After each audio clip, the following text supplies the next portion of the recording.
তো বাইরে দেখেন কত চকচকা রোদ উঠেছে। আর এই রোদে তো আমরা মানে জনসাধারণ তো অতিষ্ঠ হয়ে গেছি, তো বাচ্চারা তো বাসায় খেলাধুলা করে। আসসালামু আলাইকুম সবাইকে, কেমন আছেন সবাই? আশা করি তো ভালো আছেন। তো আমার বোনের ছেলে আর এই যে আমার মেয়ে, তারা তো এই যে ঘরেই খেলাধুলা করে এই গরমের মধ্যে। তো ক্যামেরা দেখে তারা বিভিন্ন অঙ্গভঙ্গি মানে বিভিন্ন দেখাচ্ছে, দুষ্টুমি করছে।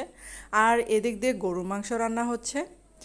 তো আজকে মা গরু মাংস রান্না করছে, কারণ হচ্ছে গরমের মধ্যে আমার মানে সবাই বাসার সবাই পোলাও মাংস খেতে চাচ্ছে।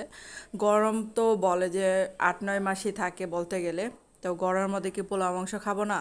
এখন কি করার, গরমের মধ্যে তাই মা রান্না করছে কষ্ট করে। তো মার হাতে পোলাও মাংস মানে সবাই পছন্দ করে।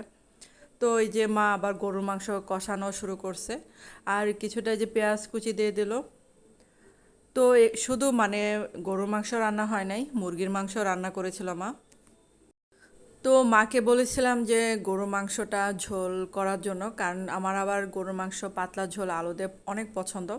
তো মা বলতেছে যে ভুনাই করবে, কারণ ভুনাটা আবার বাসার সবাই অনেক পছন্দ করে। তো আদা রসুন বাটা দিয়ে মানে গরুর মাংসটা কষানো হচ্ছে। আর মশলাগুলো তো আর বাকি মশলাগুলো পরে দিবে।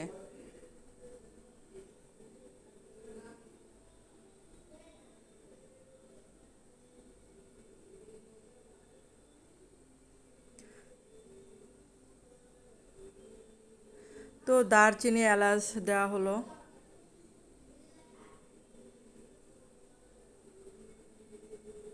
তো এই যে মুরগির মাংসটা কষে মানে ঝোল দেওয়া হয়েছে, তারপরে যে গরুর মাংসটা প্রায় মানে এই যে আরও কিছু পেঁয়াজ দিবে ভুনা হওয়ার জন্য। মানে এটা যেহেতু ভুনা হবে তার জন্য পেঁয়াজ আরও দিবে। তো মা আবার দেখতেছে সিদ্ধ হয়েছে কিনা। তো এই যে এখন এই যে পেঁয়াজ কিউব করে দিয়ে দিল কিছু পেঁয়াজ।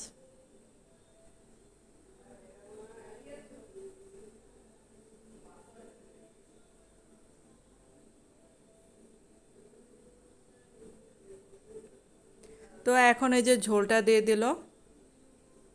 আর মার মতো এত মজা করে আমরা আবার গরুর মাংস আমি বিশেষ করে এত মজার হয় না, মারটা যেরকম মজা লাগে।